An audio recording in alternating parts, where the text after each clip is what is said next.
तो guys, welcome to Faizan Zahid's academy official YouTube channel. और आज हम जो बात करने वाले हैं वो है मोटिवेशन लेटर के बारे में। तो मोटिवेशन लेटर कैसे लिखते हैं, बहुत सारे स्टूडेंट्स को इस चीज़ के हवाले से कन्फ्यूजन होती है। और उसका जो प्रॉपर जो फॉर्मेट है, यानी किस तरह लिखना है, स्पेशली अगर हम बात करें इटली के अंदर एडमिशन्स की या कहीं भी हम बात करते हैं, तो मोटिवेशन लेटर जो है वो बहुत अहम किरदार अदा करता है। ठीक है, तो मैंने सोचा कि मोटिवेशन लेटर के हवाले से कुछ मैं आप लोगों को अपनी जो राय है वो भी बता दूं, अपना कुछ एक्सपीरियंस है कोशिश करके वो भी शेयर कर दूं, ताकि आप सब लोग जो है वो आसानी से इस चीज़ को जो है वो कवर अप कर सकें। तो भाई, मोटिवेशन लेटर या आप कह लें कि स्टेटमेंट ऑफ पर्पस, ठीक है। ये तकरीबन दोनों सेम चीज़ें हैं, सही है। और इनको एक ही समझा जाता है। अब ये जो चीज़ है, एडमिशन, इंटरनेशनल एडमिशन्स की हम जब बात करते हैं, स्पेशली अब्रॉड में स्कॉलरशिप्स की बात करें और इस तरह की बाहर हायर स्टडीज़ के लिए, तो उसमें जब आपकी जो एवेल्यूएशन होती है, तो वो जो है आपके मोटिवेशन लेटर जो है वो बहुत ही उसको जो समझ ले कि मेन पॉइंट है, तो वो पॉइंट होता है आपका। तो अब मोटिवेशन लेटर लिखते कैसे हैं, ठीक है। अब बात ये आती है, तो मोटिवेशन लेटर सबसे पहले आपने क्या करना है, जब आप वर्ड फाइल में जब आप लिखते हैं मोटिवेशन लेटर अपना, तो उसके जो फर्स्ट पेज है उस पर तो आप अपनी लिख लें बायोडाटा, जो भी आपकी बेसिक इन्फॉर्मेशन है, यानी आपका नाम, नेम, ठीक है, आपका सर नेम, और आपका जो सर नेम बेसिकली ये सेकंड नेम को ही कहते हैं, अगर आप इंटरनेशनली कहीं पे भी अप्लाई करते हैं तो अकॉर्डिंग टू योर पासपोर्ट, ठीक है। और उसमें और कौन सी चीज़ें आ जाती हैं, आपका जो पासपोर्ट नंबर है, आपकी जो ईमेल है, आपका जो कॉन्टेक्ट नंबर है, ये सब चीज़ें आपने लिखनी होती है। तो ये वर्ड MS वर्ड का जो फर्स्ट पेज है उस पे तो आप ये सब लिखें। अब आते हैं सेकंड पेज पर, यानी कि अब आप स्टार्ट कर रहे हैं। अब स्टार्ट कैसे करना है, ठीक है।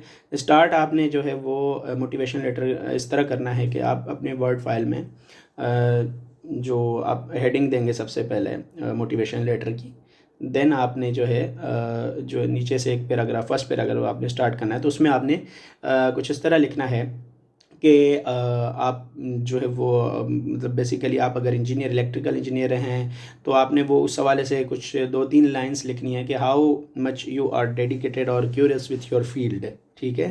आप कितने मोटिवेटेड हैं और क्या क्या आपने जो है अपनी जनरल एक इंट्रो देना है, ठीक है। लेकिन उसमें नाम वगैरह आपने वो नहीं लिखने कि जैसे आपने पहले फर्स्ट पेज में अपना बायोडाटा डाला, नाम अपना, अपना सर नेम और बाकी सारी चीज़ें जो आपने लिखी हैं वो आपने यहाँ पे ये नहीं लिखनी है, ठीक है। यहाँ पे आपने जो है वो एक जनरल वे में एक मोटिवेशन सी शो करनी है 3 to 4 लाइन्स में, ठीक है। अब हम आते हैं सेकंड पैराग्राफ पे। सेकंड पैराग्राफ में जब हम आते हैं तो आपने यहाँ पे एजुकेशनल बैकग्राउंड अपना बयान करना है। एजुकेशनल बैकग्राउंड में आपने जो है वो तमाम चीज़ें लिखनी हैं, यानी कि जो आपने सब्जेक्ट्स पढ़े हैं, ज़ाहिर है वो सब्जेक्ट्स उससे रिलेट ही करते होंगे, यानी जिस फील्ड में अब आप मास्टर्स करने जा रहे हैं तो वो उससे रिलेट ही करते होंगे, सही सही है। तो वो ज़ाहिर है वो रिलेवेंट ही होने चाहिए आपस में, तो वही चीज़ें आप ज़ाहिर है लिखेंगे। और वो आपने सब्जेक्ट्स उसमें लिखने हैं, साथ ही साथ आपने अगर कहीं पे जॉब की हुई है तो वो एक्सपीरियंस भी आपने लिखना है, और कहीं पे इंटर्नशिप्स की हैं तो वो भी आपने लिखना है। और प्लस में आपने अगर कोई एक्स्ट्रा एक्टिविटीज़ की हैं, सोसाइटीज़ में काम किया है, टेक्निकल सोसाइटीज़ में, जैसे कि हमारी यूनिवर्सिटीज़ में बहुत सारी ऑर्गेनाइजेशंस जो टेक्निकल आपकी फील्ड से रिलेटेड होती हैं, ठीक है, उनकी बात कर रहा हूँ मैं यहाँ पे। अगर आपने काम किया है तो वो भी आप उसमें लाजमी लिखें, ठीक है।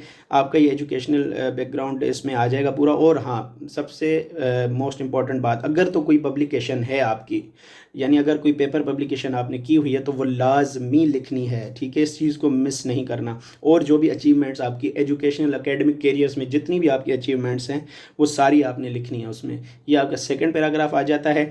थर्ड पैराग्राफ में आप लिखेंगे कि why you choosed Italy, why you chose Italy, ठीक है। इटली को ही आपने चूज़ क्यों किया है, सही है, वो आपने प्रैक्टिकल रीजंस बताने हैं। यहाँ का एजुकेशन सिस्टम के बारे में बताना है, अगर आपको पता है यूनिवर्सिटीज़ किस तरह की है यहाँ पे, यहाँ का रिसर्च वर्क आप जो है वो किस तरह का है, वो सारी बातें आपने बतानी है, ठीक है।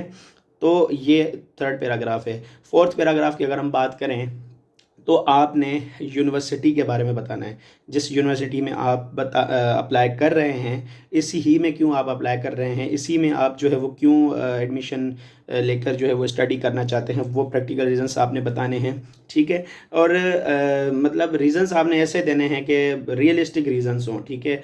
आपने कोई रिलेवेंट टॉक नहीं करनी उसमें। मैं बार बार ये कोशिश करता हूँ कि जिसको भी मैं मोटिवेशन लेटर या स्टडी प्लान या स्टेटमेंट ऑफ पर्पज़ के बारे में बताता हूँ, तो मैं ये बात बार बार रिपीट करता हूँ, ठीक है, कि इररिलेवेंट बात कभी भी नहीं करनी मोटिवेशन लेटर में। आपने काम की बात करनी है, प्रैक्टिकल रीजंस बताने हैं, और जो है वो उसी चीज़ को कन्वे करवाना है, सही है। और आपने जो है वो मतलब अपनी फील्ड को उस चीज़ को लेके चलना है, यानी जिस चीज़ के लिए आप जा रहे हैं उसी से रिलेटेड बात करनी है, ठीक है। वो तो टॉपिक से हटना नहीं है आपने।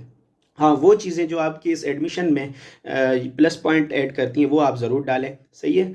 और वो ज़ाहिर है कोई इररिलेवेंट बात तो वो होगी नहीं, ठीक है। तो ये हो गया आपका फोर्थ पैराग्राफ। अब आप हम बात करते हैं, I think fourth paragraph, yes. अब हम बात करते हैं फिफ्थ पैराग्राफ की, ठीक है।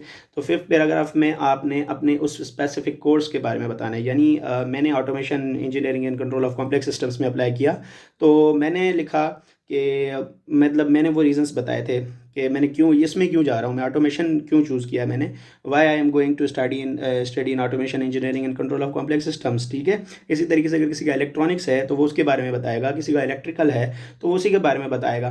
तो उसमें आपने क्या क्या बताना है, आप ये बताएंगे कि भाई आपने, अगर आपने जहाँ पे आपने बैचलर्स की है उसमें आपने जो सब्जेक्ट्स पढ़े, आपने जो इंटर्नशिप्स की, आपने कहीं भी अगर जॉब के रिलेटेड टू योर फील्ड, तो वो सारे रीजंस आपने बताना। आपने कोई फाइनल ईयर प्रोजेक्ट किया, आपने कोई मिनी प्रोजेक्ट्स किए हुए हैं, तो तमाम आप रीजंस के तौर पे बताएंगे कि भाई ये रीज़न है। और डिमांड आप जो है इस फील्ड के बारे में आप बताएंगे कि मतलब इसका वर्क कितना जो है वर्ल्ड वाइड क्या इस फील्ड के हवाले से वर्क है। तो वो सारी बातें आपने रीज़न के तौर पे उसमें बतानी होती हैं कि आप ये रीज़न्स हैं जिसकी वजह से आप इस कोर्स को चूज़ कर रहे हैं, ठीक है। अब एट दी एंड अगर आप ऐड करना चाहें तो आप अपना जो फाइनल ईयर प्रोजेक्ट का, आपने जब बैचलर्स में थीसिस किया होगा, तो आप किसी इंजीनियरिंग फील्ड से रिलेट करते हैं, तो आपने जो एब्स्ट्रैक्ट लिखा है तो वो एब्स्ट्रैक्ट आप लाजमी जो है वो उसमें पुट करें, अगर तो वो कोर्स, अगर तो वो प्रोजेक्ट आपका इसी फील्ड से रिलेट करता है, ठीक है। तो वो लाजमी आप उसमें ऐड करें, सही है। प्लस में आप मोटिवेशन लेटर में ये चीज़ें भी ज़रूर ऐड करें कि आप अगर आपके पास कोई टेक्निकल स्किल्स हैं, यानी सॉफ्टवेयर्स हैं, अगर मैं अगर बात करूँ इलेक्ट्रिकल इंजीनियरिंग के हिसाब से, तो कौन से सॉफ्टवेयर्स आ जाते हैं, मैटलैब आ जाता है, ठीक है, और उसके अलावा प्रोटियस आ जाता है, और ऐसे ही बहुत सारे और सॉफ्टवेयर्स आ जाते हैं। तो अगर आपको इन सॉफ्टवेयर्स के ऊपर ग्रिप है तो वो भी आपने लिखना है, कि अगर आपको प्रोग्रामिंग आती है वो चीज़ें आप लिखें, ठीक है। तो ये सब वो बातें हैं कि जो कि एक मैंने जो कि अपना मोटिवेशन लेटर लिखा था, तो उसमें मैंने ये सब चीज़ें, एब्स्ट्रैक्ट तो मैंने खैर ऐड नहीं किया था, लेकिन इसके अलावा जो मैंने आपको बताया, जैसे why I choose this university, why Italy, और वाई दिस कोर्स, तो ये सारी चीज़ें मैंने उसमें लिखी थी, ठीक है। और ये कुछ जो है वो बेसिक ट्रिप्स थी, मतलब बल्कि मुकम्मली मैंने आपको बता दिया है कि किस तरह मोटिवेशन लेटर लिखा जाता है।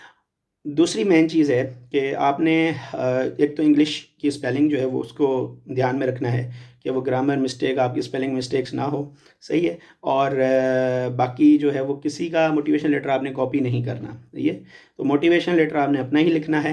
हाँ, बेशक आप फॉर्मेट्स देख लें कैसे लिखा जाता है, जैसे मैंने अभी आपको बता दिया है, ऐसे आप देख लें फॉर्मेट्स किस तरह दूसरों के मोटिवेशन लेटर्स लिखे हुए हैं, तो उनके आप मोटिवेशन लेटर्स देखें और उनमें क्या क्या चीज़ें उन्होंने इंक्लूड की हुई हैं, उन लोगों के देखें जिनके एडमिशन्स हुए हैं, ठीक है। तो वो आप देखें। बाकी लिखना आपने खुद है, मैंने आपको चीज़ें बता दी हैं क्या क्या चीज़ें उसमें आपने ऐड करनी हैं, और यही इतना ही आप अगर लिख कर जो है वो अपना एडमिशन के लिए अप्लाई करते हैं तो इंशाल्लाह ये जो मोटिवेशन लेटर आप इस तरह अगर तो आप इसी तरह लिखते हैं तो ये काफ़ी परफेक्ट मोटिवेशन लेटर होगा आपका। और अगर कोई इसी टॉपिक से रिलेटेड अगर कोई सवाल अब भी रहता है, आप अगर आपके जहन में है तो वो प्लीज़ हमारे इस वीडियो की कमेंट सेक्शन में लिख दें, ताकि फिर मुझे पता चले और मैं आपकी क्यूरीज़ को जो है वो कोशिश करके उनके आंसर्स दे सकूं। Thank you very much for watching. Please subscribe our channel and click on bell icon so that you may get latest updates, new updates from our channel. And thank you very much again.